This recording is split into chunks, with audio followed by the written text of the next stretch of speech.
Achieving quality smooth shading as a tattoo beginner is one of the toughest techniques to master. In this video, we are going to understand the aim of what it takes to achieve smooth shading, what I call the 5 tattoo variables, learning the fundamentals of tattooing and overcoming all of our mistakes by learning the variables. And then at the end of the video, we're going to talk about the common mistakes that I see in beginners. To see me use all of the techniques that you're about to learn in this video, you can click the video that's just popped up above to watch a full tattoo tutorial. The biggest mistake is not understanding the aim. It's guessing, it's trial and error. It's basically what I did at the beginning of my career. Even though I had an apprenticeship, I was self-taught because my mentor was self-taught, trying to work on fake skin, real skin, and just figuring it out as I go. The problem with that is that we're guessing, we're wasting time, develop bad habits. Instead, we want a process that we can trust. If you ever heard an artist say, trust the process, if you don't have a process, that's going to be a big part of your problem. And then by doing that, we are going to build confidence and quality in our artwork, and that is how we build a career. So now, to understand the aim, the main thing that I like to do is talk about the 5 tattoo variables. Doesn't matter if we're understanding the aim, thinking about our common mistakes and how to overcome them. The 5 variables is a system that I basically discovered and found over the years of traveling, working with artists that I admire, build a system that made sense to me instead of guessing and wasting time like I was doing. I figured that tattooing basically comes down to understanding your voltage, stroke, depth of your needle, the hand speed as you're working and shading, and also the stretch or how much you're stabilizing the skin. Clean tattooing is going to get us clean shading and good saturation in our smooth shading. What I mean by clean tattooing is understanding that as we're tattooing the skin and as the needle penetrates the skin, it's going to damage the skin. And as long as we're damaging the skin and we're doing more damage than we are saturating ink, we're never going to get smooth shading that's going to heal well, and we're never going to be in control of our tattooing. This is when it can be frustrating that you do something on paper that you're really proud of and you just don't have enough control over your tattooing and skin to replicate what you're doing on paper. You could have everything else right. You could have your voltage right, stroke, but if your stretch isn't right, if the stretch of the skin is too much, you've overstretched or you haven't stretched the skin enough, then the skin isn't going to be in a controllable manner where you can take control of it, you can control the depth of your needle. If it's bouncing around too much because you haven't stretched it enough, your needle depth isn't ever going to be consistent. If you want consistent shading, your depth has to be consistent. If it's not, some bits are going to be too shallow, some bits are going to be too deep, and this is how we end up with scratchy shading. Consistent saturation is consistent depth, consistent hand speed, consistent technique. If the skin is bouncing around too much, then it's impossible to control and maintain that consistency that you need. Likewise, let's say your stretch was okay, and let's just say your voltage was too high. Just having your voltage too high means that for your hand speed and for the way that your tattoo is set up and your technique is set up, if your voltage is too high, it means that the needle is hitting the skin too frequently. Not only is that going to be depositing too much ink and messing up your saturation and your consistency and your evenness, your smoothness, but it's also going to damage the skin. The needle is going to hit the skin more frequently than you maybe know or intend to do, and this is going to damage the skin, cut the skin, create more bleeding, and it's going to, if you think about the ratio of clean tattooing or the ratio of damage to ink saturation, having your voltage too high is creating a bit more damage than it is doing saturation. Although it might be putting ink into the skin, maybe doing a little bit too much damage, and that could be a good reason that your shading isn't consistent, smooth. Maybe you're getting too much bleeding and you're just not in control of your shading. So now that we know that just one of our variables can hinder our progress and get in our way, if you don't understand the aim and you're completely guessing through your process, then you're leaving these 5 things all on the table that even if you're not conscious of it, They're right there in front of you, and these are variables that you don't want them to vary outside of your control. That's why I've called them variables. As long as things vary and change, then it's very important for us to get these things under control and understand them so that they can behave in ways that benefit us and work with us instead of working against us. So in order to use this information to benefit you directly, it's very important for you to use this as a filter to apply to you and your style. So many of you are going to be using different needles, trying to achieve different styles. You have different preferences. Some of you would like working with a faster hand speed, some with a slower hand speed. So in order to work consistently and with control, one thing that I like to teach to my students and help them consider is your coordination. What I mean by your coordination is if you never fully understand where the tip of your needle is, if you go to put the needle into the skin and you don't fully understand where the tip of your needle is, it means that you'll never fully understand where your desired depth is on your needle. We only want to be working maybe 1 to 2 millimeters in the skin. I know I definitely did it. I'm sure some of you guys are doing it too. When you go to tattoo, you're not focused on letting the tip of the needle hit the skin and then sinking down. That helps you build coordination. And if you don't have that coordination, then you're basically putting the needle straight into the skin and going straight for that desired point. I like to call this the bite-in point, similar to when we're driving a manual car and you're in gear and you pull your clutch up, and just because you're pulling the clutch up, it doesn't necessarily work at first. We have to keep bringing our clutch up until we feel the car start to roll a little bit, and then we can really feel that bite-in point, which helps the car begin to drive. And then we're off, we can start working through the gears. So for me, introducing the tip of the needle to the skin is like letting the clutch up on the car, feeling it roll a little bit. I know that I'm not at my biting point yet, but I can feel it roll.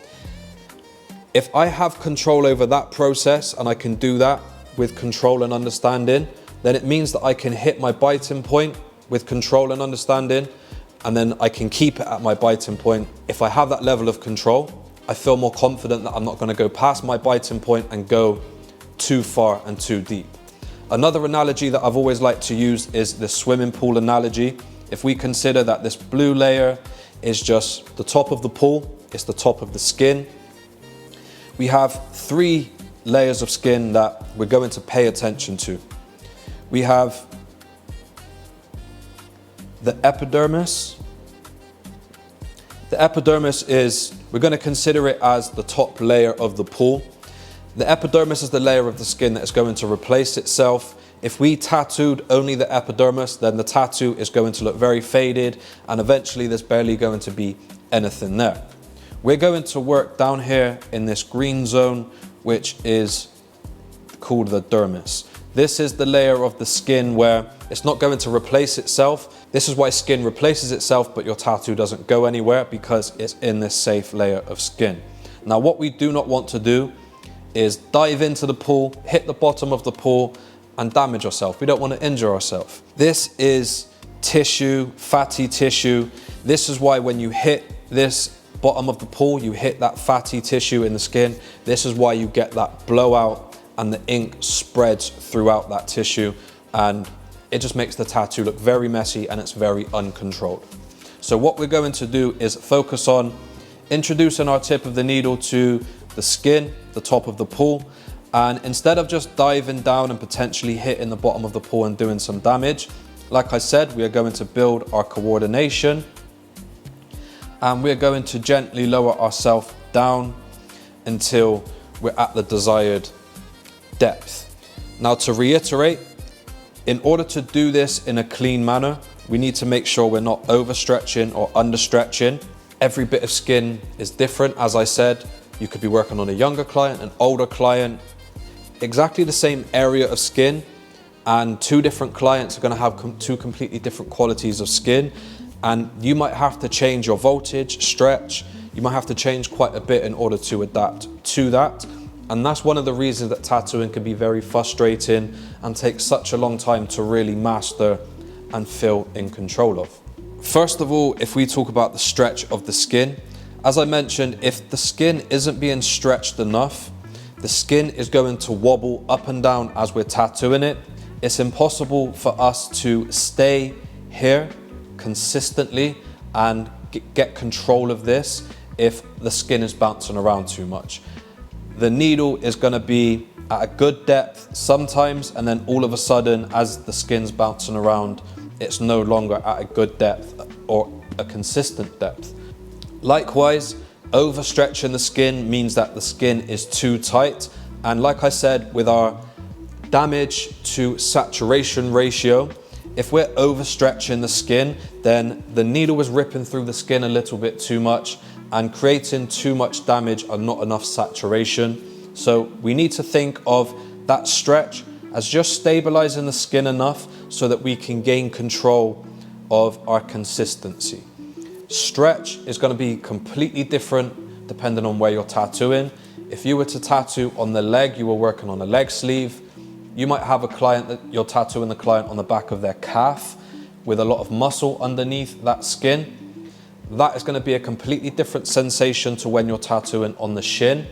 On the shin, you've got all of that bone underneath. It's already much tighter skin. So think about the logic behind your technique, the body part that you're working on, the age of your client. All of these things will contribute to how you tattoo the skin and gain control of your process. If your tattoo is looking scratchy, if your needle's getting caught in the skin, it's very possible that you are understretching the skin, and you might need to focus on stabilizing that a little bit more to tattoo it well. Another huge problem is going to be your needle depth. As I've said, we've got these different areas that we can work in, and then there's even these areas in between, which are like these transition areas. You might just go deep enough, and then you might be almost going too deep, where you can see that maybe if you were doing a line, for example, if you were to work up here, your line is going to be a little bit thinner than if you put a bit more pressure and worked with a bigger part of the needle, because you went just a little bit deeper. So the more that you can work at the same depth, even for getting smooth, crisp line work, we work with the same principle. If you can work as closely to the same depth consistently, you're going to get the most consistent, smooth results possible. Working too shallow basically means that we're not doing enough to saturate the ink into the skin at the sweet spot to get really nice, rich, saturated ink into the skin. If we're working too shallow, then we might feel like there's more blood than ink, and that's going to encourage us to keep working over the skin more. And like I said, our ratio is going to be doing too much damage to saturation. Likewise, if I worked on this deeper end of the spectrum, then you're going to notice that the ink, you're going to get a lot more saturation, but it's possible to get too much saturation too quick. Your needle marks could potentially be very harsh, more harsh than you intended, and you might feel like it's tough smoothing out that shading, because now all of a sudden you're making it too dark, and you're looking for this sweet spot in between where it's nice and saturated and rich into the skin, but you're leaving yourself enough room that you can give it a few passes and layer to saturate it and smooth it out so that your needle marks aren't too strong. Finding that sweet spot is going to come with experience, and like I said, with every client that's going to be a little bit different. It's important to take the first 5, 10, 15 minutes of your tattoo session just getting to know your client's skin and figuring out how that client is going to have to be tattooed that day to take control the way that you need to. Another common mistake is going to be your hand speed. If you're struggling to get smooth shading because you can see too many needle marks, you're seeing all of this space between the needle marks and it looks real choppy, then it's a chance that your hand speed is really quick. Even if you had everything else right, your hand speed going too quick means that you're not giving the needle enough time to go up and come back down. If I was working really quick, you can see that there's loads of spaces between the needle mark. But if I slow my hand right down, all of a sudden the space in between the needle marks gets smaller, and that's how we get our smoother shading. And that is definitely one thing that is going to get in the way of your smooth shading if your hand speed is too high. If you feel like it's just too uncomfortable going too slow and you still need a little bit of speed, then it's possible that you can turn your voltage up, and instead of closing the gap between your needles with a slower hand speed, you can close the gap a little bit by turning up your voltage and compensating. As I've said earlier, it's possible to have your voltage too high and do too much damage. So finding the balance between all of these variables, the right formula, a mixture of all of these variables to accommodate you, your style, and your client on the day.